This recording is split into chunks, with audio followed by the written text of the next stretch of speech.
வயதானவர்களின் மீது பெற்ற பிள்ளைகளால் நடத்தப்படுகிற கொடூரங்கள் அதிகமாயிட்டு வருது.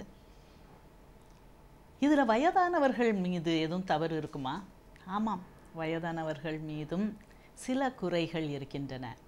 வயது ஆக ஆக மறதி அப்படின்ட்டு ஒன்று வருது. டிமென்ஷியா, அல்ஷிமர்ஸ் அப்படின்னு சொல்லக்கூடிய ஒரு மறதி நோய். இந்த மறதி எல்லாருக்கும் இருக்கும். ஓகே, நமக்கு என்ன நடந்துச்சுன்னு தெரியாது. ஆப்சன்ட் மைண்டட் ப்ரொஃபஸர் அப்படிம்பாங்க. அந்த ஆப்சன்ட் மைண்டட் ப்ரொஃபஸர் சிண்ட்ரோம் என்னதுன்னா, பல விஷயங்கள் மூளையில் க்ரௌட் ஆகும்போது சில விஷயத்தை மறந்துடுவோம். இது ரொம்ப இன்டெலிஜென்ட், ரொம்ப மெமரி கூடுன, ரொம்ப கெட்டிக்கார, ஃபஸ்ட் மார்க் எடுக்கக்கூடிய ஆட்களுக்கே நடக்கும். பல விஷயங்களை மனசில் ப்ராசஸ் பண்ணும்போது ஒரு சில விஷயங்கள், ஐயோ சாவி எங்கே வச்சோன்னு தெரியாது. யாருக்கு? ஆப்சன்ட் மைண்டட் ப்ரொஃபஸருக்கு. ஓகே, ஸோ அதை எங்கே வச்சோம், இதை எங்கே வச்சோம், கண்ணாடி எங்கே கழட்டி வச்சோம். எங்கள் அம்மாவை பற்றி ஒன்று சொல்லுவாங்க. எங்கள் அம்மா ஒரு இன்டெலிஜென்ட் லேடி.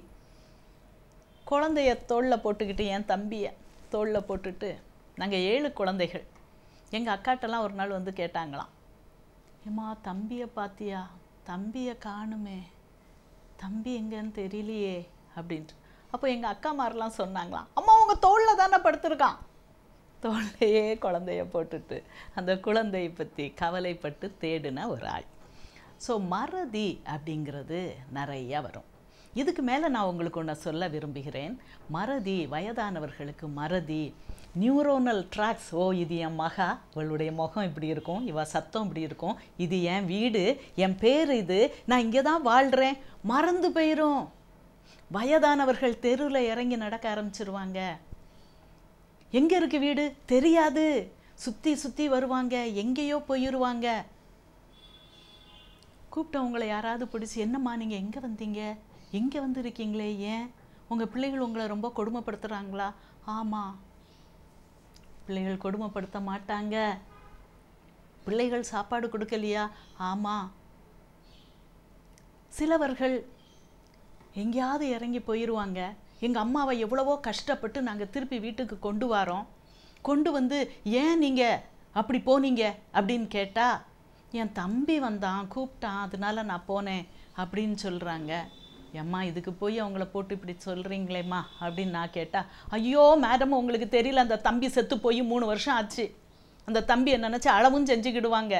ஆனால் இப்போ பச்சையாக புழுவுறாங்க. அந்த தம்பி வந்தான், அவனை பார்க்க போனேன். இது பொய் அல்ல.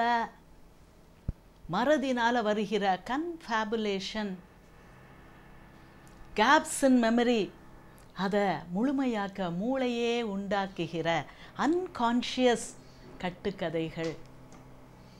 இதை நினச்சி உங்கள் பெற்றோர்கள் மீது, வயதான பெற்றோர்கள் மீது கோவப்படாதீங்க, அடிக்காதீங்க, புழுவுறாங்கன்னு சொல்லாதீங்க. வெளியே இறங்கி போகிறாங்க, அம்மா சாப்பிட்டீங்களா அப்படின்னு யாரும் கேட்டால், சாப்பிடலப்பா அப்படின்னு சொல்கிறது இயற்கை. வேண்டாம் வேண்டான்னு சொல்ல சொல்ல நீங்கள் ஊட்டி கூட விட்டுருப்பீங்க. ஆனால் அதெல்லாம் கன்ஃபேபுலேஷன். சின்ன பிள்ளைகள் சொல்லுவாங்க, நான் அப்படி போனேன்னா ஒரு சிங்கம் வந்துச்சா அதை வாயை பிடிச்சி அப்படி இழுத்தனா எங்கள் டீச்சர்லாம் பயந்துட்டாங்களா, இப்படி கதை சொல்லுவாங்க. பொய் சொல்லாதன்னு சொல்லாதீங்க. வேண்டுமென்று சொல்வது அல்ல. அந்த ஹைலி கிரியேட்டிவ் ரைட் பிரெயினுக்கும் உண்மையை உண்மையாக உணரக்கூடிய மேத்தமெட்டிக்ஸ், லாங்குவேஜ் ஸ்கில்ஸ் உடைய லெஃப்ட் பிரெயினுக்கும் அந்த கனெக்ஷன் குறையும் போது எது உண்மை எது பொய் தெரியாது. இயற்கை பச்சை பிள்ளைகளுக்கு தெரியாது. 24 வயசாகும் இந்த கனெக்ஷன் ஃபேமாக. சிலவங்களுக்கு அது வயது தள்ளி போகும். 35 வயசு வரைக்கும் அவங்க ஏதாவது கட்டுக்கதை சொல்லிகிட்டு இருப்பாங்க. சினிமா மாதிரி ஏதோ அவங்க மனசில் ஒரு ரீல் ஓடும். வயதாகும்போது இந்த ட்ராக்ஸ் எல்லாம் அழிஞ்சிரும், மறதி வந்துடும். தான் யார், என் பேர் என்னதுங்கிறது கூட மறந்து போகும். மனநலம், உடல் நலமாக இருக்கும், ஆனால் மனநலம் அடிபடும். ஸோ இதெல்லாம் மனசில் வச்சுட்டு தயவு செய்து வயதானவர்களை புரிந்து கொள்ளுங்கள், அவங்களுக்கு அனுசரணையாக இருங்க. நம்ம காக்கா குருவி அல்ல, நம்ம சிவிலைஸ்டு சொசைட்டி, மனிதன் பண்பாடு மிக்கவன். நம்ம குரங்கோ வேறு அனிமல்ஸோ கிடையாது. ஆனால் இந்த அனிமல்ஸ் கூட சில வகை ஓநாய்கள் தங்களது வயதான ஓநாய்களுக்காக வேட்டையாடி சாப்பாடு கொண்டு வந்து கொடுக்குதுன்னு நான் இப்போ ஒரு வீடியோவில் பார்த்தேன். ஸோ நம்ம பண்பட்டவர்கள்னா இந்த வயதானவர்கள் செய்யக்கூடிய தவறுகள் பொறுத்து கொள்ளுங்கள். இமோஷனல் கண்ட்ரோல் இருக்காது அவங்களுக்கு. வயதானவர்கள் அவங்கள கண்ட்ரோல் பண்ணக்கூடிய திறமையை இழந்து விடுகிறார்கள். ஸோ தயவு செய்து நமது வயதானவர்களை, நமது முதியவர்களை காப்பாற்றக்கூடிய, அவங்களை காப்பாற்றி வரக்கூடிய அந்த பொறுப்பு நம்மளது.